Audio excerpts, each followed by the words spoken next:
Aloha and hello out there, everybody. What's going on? This is Miho, your host, as always, here with Too Close to Call for the Pitt Panther podcast.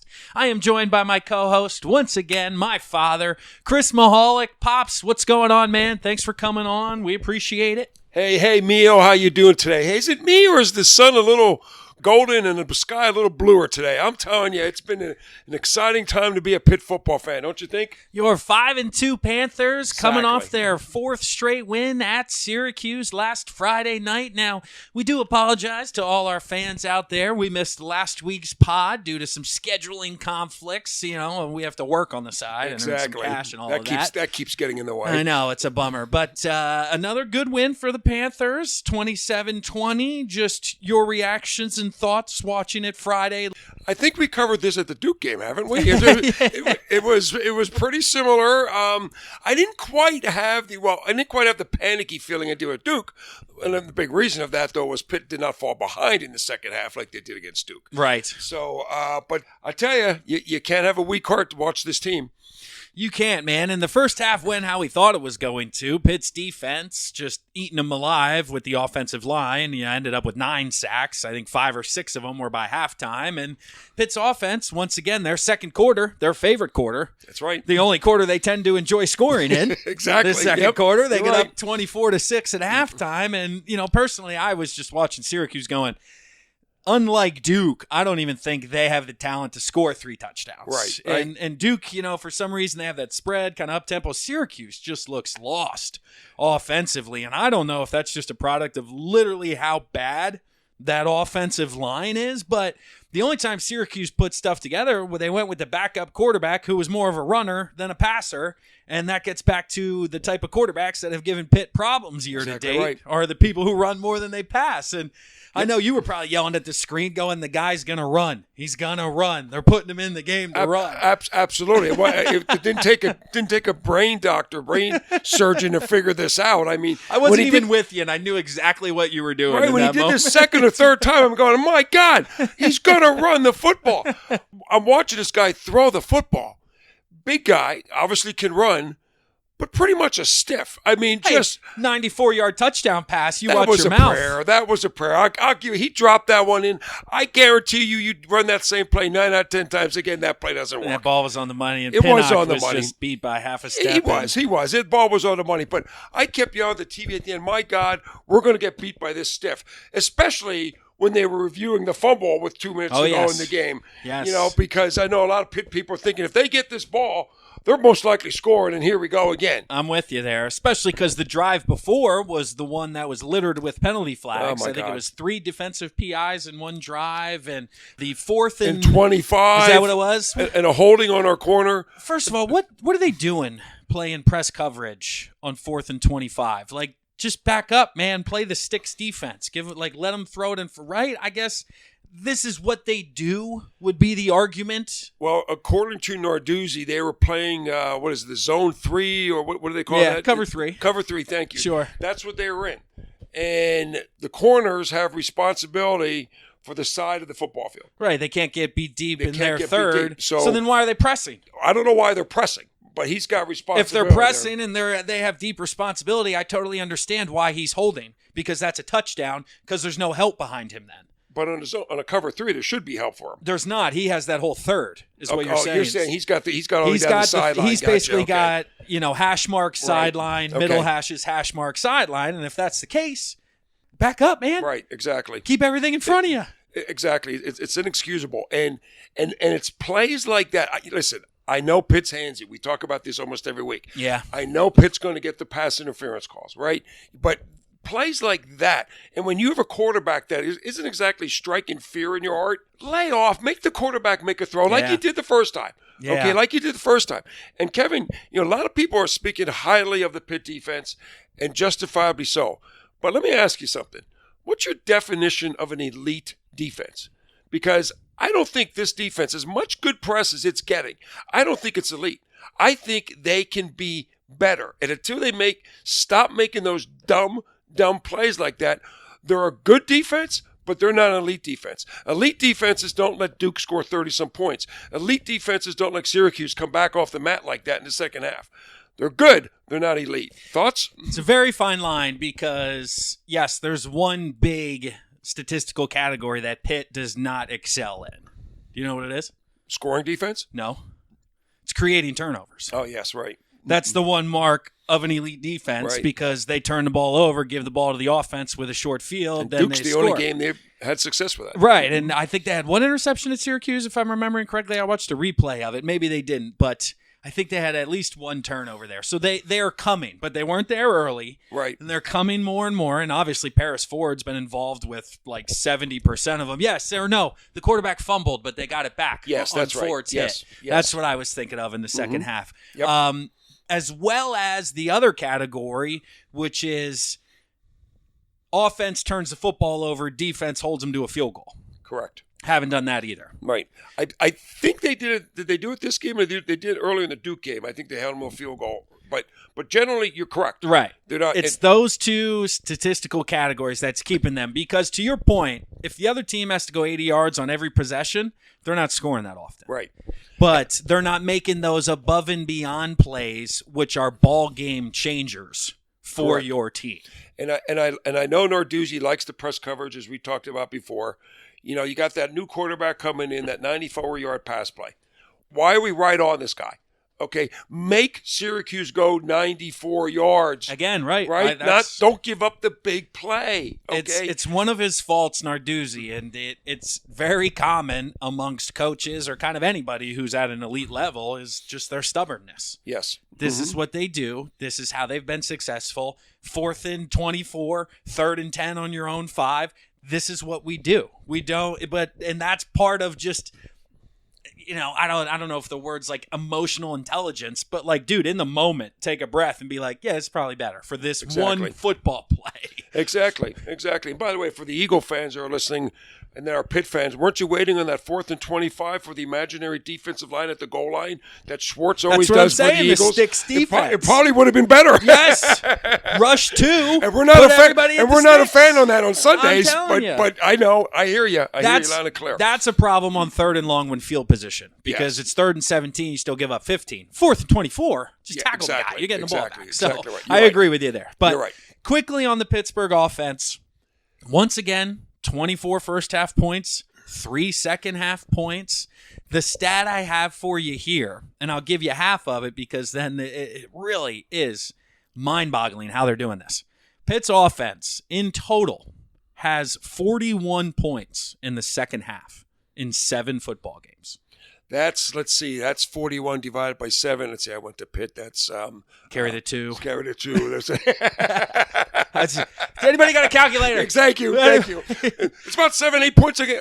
Right. But you know what I'm saying? Yes, I do know what you're saying. So your thoughts there before I get into kind of the second part of that stat, which is really remarkably positive. Oh, okay. So we're talking the negative first here. This is the bad news before the good news. I think it's a combination of things. I think the play calling is getting a little bit conservative, and I think Coach Whipple will tell you that. Okay, that he's got to open it up a little bit. But they're again. Here we go. Week 7, week 8. They're leaving plays on the field. Okay, if they don't have drop passes, they finish a drive and they score another touchdown. There were 10 points out there on drops. Absolutely. On the one 3rd down, the tight end, that would have been a field goal. 4-yard line yeah. or 5. Would have been a field goal, and then the tight end was a touchdown, in my opinion. And by the way, I think it was Greg that dropped the ball in the first half. And I don't know if you saw Whipple, as Greg came off the field. He was not happy. So, but I think it's a combination of things. Turnovers, drops, all of the above. So think about that. 41 points in 7 games, and they have 3 fourth quarter comeback victories. Awesome. What? Right? You follow me there. How do you do this? It's just how do you do this? They're scoring them at the right time. Exactly. Apparently, they're saving them for when they need them. God damn it! Exactly. I'm reading this stat, going, "Wow, that's so bad." Oh, and by the way, they got 3 fourth quarter comebacks. How? Hey, I mean, Coach Dews, he says, this team, give them credit, they do know how to win. They're finding ways to win. I mean, really, the Penn State game was the only game they didn't pull out in the fourth quarter, and Lord knows we had our chance there. Right. We're not going to rehash that. But wild. Yeah, exactly right. Well, let me add something to that positive thing there. Go ahead. For the first time, they finished the game out by running the ball. Yeah. That was impressive to see. Everybody knew they were going to run the ball. Yeah. And they ran the ball. AJ Davis give had him a a lot good of credit. That third down run that got the first down was a hard run because he got hit in the backfield. Right. And he drug a couple guys, 2 yards to get that first down. So that was encouraging to see. The running game was better at Syracuse, and Syracuse has a half decent front four because they did put pressure on Pitt. Right. Pitt knew they had a half decent front four. Yeah. Okay. So for them to do that against the Syracuse front four was a positive sign, in my opinion, and something they definitely need to continue as we move forward. Yeah, and transitioning into this Saturday, that's a good spot to do so because, first off, A.J. Davis was listed as the solo starter for the first time this year in the depth chart released before the game on Saturday. Before, it's been Carter, the other Davis, Vincent Sibley's Davis, in there. yep. Now it seems to be, hey, AJ, you're kind of turning into that bell cow here a little bit. And to your point, I'd be very surprised if he doesn't get 15, 20 carries again on Saturday. Oh, I think you'll see that because, I know Coach Ripple wants to get a more balanced offensive attack. But, I think he's going to get the 15, 20 carries. I still think they're going to try to get LaVie Carter the ball. I watched Davis run. I don't get the sense, though, that he has that breakaway speed, that once he gets into the second tier that he's gone. No, I don't think so. I don't think so, right? Which I is don't fine, think he's slow. No, exactly. But I don't think he's gone. Right. Well, Carter does have that capability. Yeah. Okay, and He's just got to get through that first he's arm got to tackle. get through that first hole, right? Yeah. And he had a little bit of success with that against Syracuse. There were a couple runs that he did pretty well with. Right. And so I look for those two to see the bulk of the carries this weekend against the Canes. Yeah, it's going to be interesting to see even how Sibley gets mixed in because a few weeks back he was used a little more in the fourth quarter. But, you didn't see him at Syracuse. I think he had a carry or two. I don't know if he's banged up or something, but he seems to be, further down on the depth chart as things are stabilizing themselves, with the offensive line as well. I believe, who was it? Hoy came in at the right guard position and actually has played it was well. Cradle came in for Hoy. Okay, that's what it was. Hoy Cradle got hurt. came in for Hoy. And against the Duke game, they thought it was just, okay, we're going to make a change here. But evidently Hoy's been injured because he didn't even make the trip to Syracuse. Okay. But having said that, Cradle has stepped in and done a pretty good job. So it's going to be interesting to see who plays this weekend there at the right guard position. Yeah, I certainly think Cradle's going to get snaps, even if it's a rotation, just based on the last couple of weeks. And you kind of got to stick with that synergy they had in Syracuse and working together off of each other. I think the other area we got to watch Saturday is our left tackle Warren. Okay. Did struggle against Syracuse. Okay, did not have a good game. Right. Miami's got a good front four, some good pass rush and defensive ends again. So it's going to be interesting to see how Warren holds up Saturday as well. Yeah, speaking of Miami seems to be a team that's really been snake bitten by injuries, and I know they've had a suspension as well because on paper they have a ton of talent, and even watching some games previously this year, and specifically the Duke game comes to mind where the quarterback missed 2 deep passes that both would have been touchdowns, just overthrew the guy, and I'm going, okay, note to self, they got wide receivers running open here, and they're just missing them. That's why they're scoring 10 points and not 24-30. So diving into some statistics, obviously them coming off a loss to Georgia Tech at home. Which, by the way, is not good for our beloved Panthers. Yeah. Okay? That was the game we were hoping they would come to Pittsburgh with. Okay, so all you Pitt Panther fans realize that Miami is going to definitely be a focused football team this Saturday. You would think, man, Manny Diaz coming under a little bit of heat early on, 3-4, 1-3 in the conference. You talk about cardiac kids from Yeah. Pitt. These kids from Miami are probably even worse. Making a prediction in this game, which we're going to get to later on here in the pod, but which Miami team's going to show up? Okay, I've watched Miami for years now, and my general consensus of Miami is if you can get on them early, stop them, they'll quit. They'll go home, they'll put their tails between their legs, and they'll quit. But boy, oh boy, you let them get ahead of you, you let them get a couple turnovers, and out comes that goddamn turnover chain and all that. And, oh yeah, and they're rocking and rolling, Right. So I'll go out as far as say I think they're a bunch of front runners. And you got to take care of them. You got to jump on them early and continue to pressure them in the second half. Yeah, because I think for the first time potentially in Narduzzi's tenure, even though they've won games against Miami when Miami was number 2, but I think Pitt's defense finally has the speed to run with these Miami athletes. Absolutely right. Right? Yes. And stick with them, even at the linebacker position, Johnson flying around. And another stat, once again, what the hell is it with ACC offensive lines? What do you mean, Miho? Miami's pass blocking, right? Yes. Sacks allowed. Where do you think they rank as a team out of 130 FBS teams? Well, it's got to be higher than Syracuse. No way. They're 127th. They're ranked 127th out of 130 in sacks per game. Hey, Patrick Jones. Hey, Twyman, are you listening to this? They're just got to be eating, lick our chops again. Right? And this team, Pitt, 36 sacks in 7 games, 7 more than the next team. And I saw a tweet out there once again, they were talking, I think it was Diaz at Miami or one of the assistants, and he said, just food for thought. 36 in 7 games is what per game? Again, 6 and change? Yep. Well, they led the nation in sacks 2 years ago. They were at 4.2 a game. Right. So not only is Pitt leading the nation, they're smoking years past. Their front four can now be called elite. Right. I think we have enough sample now. So their front four is elite. And by the way, without Weaver or without Watts. Yeah, without the top 2. The running back was banged up last week. He may or may not. It was Camp, I think it was. It was Camp, sorry. Yeah, yes. Watts is playing well. Yes, I knew I made a mistake there. Yes. But their offensive line and the running back, he's banged up, like I just said. Yep. Both quarterbacks are banged up. You're probably going to get both of them, kind of like Syracuse last week. You got to figure out which one's going to play. They got a receiver suspended. There's a linebacker who's banged up and won't play. And it's a cluster. That's what I'm saying. And just all the ingredients are there for a neutral, non-fan, national media person to go, yeah, Pitt by more than a score. What are we talking about? It's in Pitt, a little bit cold, a little bit wet. Miami's coming in banged up. Pitt by 10 points.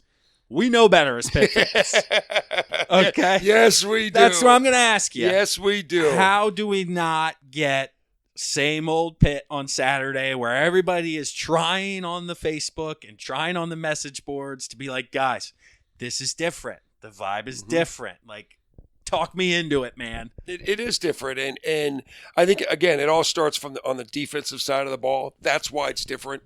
But yeah, no, there is and they're winning these games, and they're competitive in the games they lose. So I know obviously there's a lot of push to get people in the stands Saturday. It is homecoming. So I think you will have should be a good crowd. You will have a better crowd there. I really do think you're going to see that.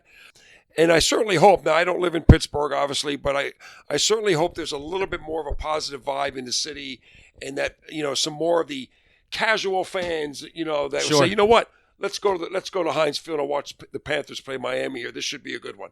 Should be a good one. And Miami, even though they are 3-4, does have that name recognition. Yes. To where they have a national audience. So Correct. Even though it is Pittsburgh, you're going to have people who are just fans of the U because they're Cowboys fans, and that's where Michael Irvin went, or kind of that connection. And here's the thing about the Cane: on both sides of the ball, they got 4-star and 5-star kids. Right. They've had excellent recruiting years the last 2, 3, 4 years, much better than Pitt. I mean, even Coach Narduzzi said it in his presser. He goes, "Hey, they got 4 or 5-star kids. We don't." Right. And I mean, there's something to be said to that. So their depth should be somewhat better than Pitt. So even though some of these guys are hurt, they have athletes down there. Sure. There's no question about it. And we saw that last year. They were flying around. They stuffed Pitt every which way. They hammered Pitt last year. Yeah. Hammered Pitt last year down in Miami. Now, Pitt that was late in the year and without Morrissey, if I'm remembering. It was the game after, I think, they clinched the Coastal. Yeah. And Morrissey, it was after. So not a ton of motivation, except for I think it was possibly to be ranked in that moment. Yes, exactly right. Yep. But, you lose your captain, your center. You're coming off what I'm sure was a stellar party that weekend at Phi Beta Kappa. And, you don't really go that hard during the week at practice. Exactly. I tap a keg. Yeah, there it is, right? So, but wrap it up here, kind of getting into prediction time. The point spread, Pitt minus 5.5. 5.5 point favorites with an over-under at 46.5. I don't know. I'm thinking Pitt in the touchdown, man. That's just 5.5. That sounds about right. 1-score game either way. Pitt should be favored. Like I said, they have all the ingredients. They're at home. They're 5-2. Miami's banged up. They're on the road. You know, if you're looking at some of the Saber metrics here, if you will, Pops. I know you're a big analytics guy. Thank you very much. You know, when it comes to baseball and all that stuff. So, Pittsburgh 9-1-1 against the spread in their last 11 games in the month of October. 10-4 against the spread in their last 14 games. Oh, Miami's 5-14 against the spread in their last 19 conference games. 3-9 against the spread in their last 12 road games. There's just a ton of ingredients here that say Pitt's going to win by more than a touchdown. It's homecoming. We're getting a bobblehead type of Mount Rushmore. Oh, the Mount Rushmore bobblehead. Pitt Panther. I mean, people got to be fired up for Mount Rushmore. By the way, there's controversy on that. Maybe we'll end with that then. Okay. So give me your prediction, and then we'll end with that as we stumble on to even better content here. So, what do you got, man? I got Pitt winning by 7. I am on board that this team just has that feel that it's different. I think it comes down, again, I sound like a broken record, it comes down to the offensive side of the ball. They have not played that perfect game yet. And I just have a gut feeling this week is the week they're going to do that. Do you think they have to? No, I don't think they have to. Right. I don't think they have to. But I agree with you. I think this could be the week they play that perfect game. And I think they will. And I think they will. I think defensively we'll be just fine. But offensively, I think I look for it to click a little bit better. Hey, the third wide receiver of Pitt. What's his name? Jacques Louis. Yes. Okay, Shockey. Shockey Jacques Louis. By the way, is that not the best name in college football? He needs the ball more often just so we can say his name. Listeners to the podcast, call in and give us a better college football name there's a few Jacques lists. Louis. I'll come back to you on that. Okay. We may have to come back because there's a couple I could probably come up with. I'm going with Jacques Louis. I like it. And by the way, he's stepping up. Well, Aaron Matthews scored too. And Aaron Matthews, they're throwing the ball to him. Well, it was a trick play. Right, but well, yeah, and his first career touchdown. And he did bobblehead. Yeah. Hey, everybody catches it twice. Not a big deal. Yeah, exactly. But he caught it. So anyway, I think they're playing better. I think we're gonna have a half decent running game this week. Are you looking for a prediction from me right now? Yeah. Or? Give me what you got, man. I am going 31-17 Panthers. Okay. You're taking the over, barely. I'm 46 and a half, and you're at 48. Over. I'm taking Kessman and making another kick. By the way, he made 2 more at Syracuse. Good to see. He's coming back. Yeah. He seems to be gaining a little more confidence. It's those teal shoes that he wears, those light blue shoes. I'm telling you, it could have been a holding issue because the one he missed, whether it was against Duke or Syracuse, I can't remember off the top of my head, but the snap was inside and the hold was a little bit funky. And it was kind of in a little bit, and he pushed it. And I'm like, that's a holding issue. Yep. After you listen to Pat McAfee and how holding can or cannot miss a kick. Oh, I'm sure I watched that a little bit more now, and I'm going, I think that was literally an inch off his spot. Yeah. And that's probably why he pushed it type of thing. So I'm sure there's a science I'm going to that. under, man. I think we're looking at like 27-13, 27-20, kind of again, similar to Syracuse style. Right. I don't know. I don't know if Pitt's offense is going to be able to score a ton of points. But as long as they don't turn the ball over and do it, I think they'll outscore Miami. So I don't think Miami's going to be able to score a ton on the road. Maybe crappy weather, all these guys banged up. I think it's just right for Pitt to finally kind of have one of those comfortable wins in conference here. That's what all Pitt fans are looking for. Could come in no better time than homecoming. That's it. So your Mount Rushmore, you're saying we got controversy here. Who's on it, first of all? Ditka, Dorsett, Marino, and Fitzgerald. Correct. No arguments. Okay. Can't argue that, but you just have a write-in vote or two? Or 3 or 4. Who do you got? I saw this online today. I forgot where I read it. But you remember the Jaws line where the guy's chumming out there and all of a sudden this shark comes out? We need a bigger boat? We need a bigger boat? Well, in this case, we need a bigger mountain. There it is. Okay, we need a bigger mountain. So that's why this is a fun game, by the way. Exactly. You don't make the mountain big enough to fit everybody. That's how we don't have conversation. Right, exactly right. So, I mean, how can you... I think yours are different than mine, just based on Well, I mean, how can you leave off Aaron Donald? Well, he's not done yet. Well, that's true. And his number's technically not retired yet. Right. How could you leave off Hugh Green? How can you lead off guys like Mark May? See, I don't think of those guys. See, I do. I think of Donald, right? Right. I think of Fitzgerald. Sure fits. Darrell Revis. Revis Island comes to mind. Absolutely. Those are kind of the 3 in my lifetime in, my 20 to 30 years that you can remember of, those guys are studs and they went to Pitt type of thing. LaShawn McCoy, possibly a 4th. Absolutely. He continues to churn out in Kansas City. People thought he was done. He's the leading rusher in Philly. He didn't suck in Buffalo. all-purpose yards, he's way up there. Hey, how can you leave off Andy Lee? There you go. Best Right? punter in the game. Best punter in the game That's in the what I'm NFL saying. for years. The millennials probably going Donald, Fitzgerald, McCoy, and Revis. Mm-hmm. And, right. People like yourself, that's where you go Hugh Green, and I go, yeah, he's good, but I never saw him play, so I'm not, putting him on mine. He was dominant. Right. He was not good. He was dominant. Exactly. So, yeah, absolutely. Mark May, Jimbo Cora, the list goes on and on. But, yeah, you could have a lot of fun with that. No question about it. Fitzgerald may even be a little bit early to be on there. He's still playing, man. Yeah, that's a good point. He eventually could be on, but, the guy's still playing. That's absolutely a good point. So. All right, so that wraps up. By the way, well, quick, how do you leave off the all-time passing leader in University of Pittsburgh history?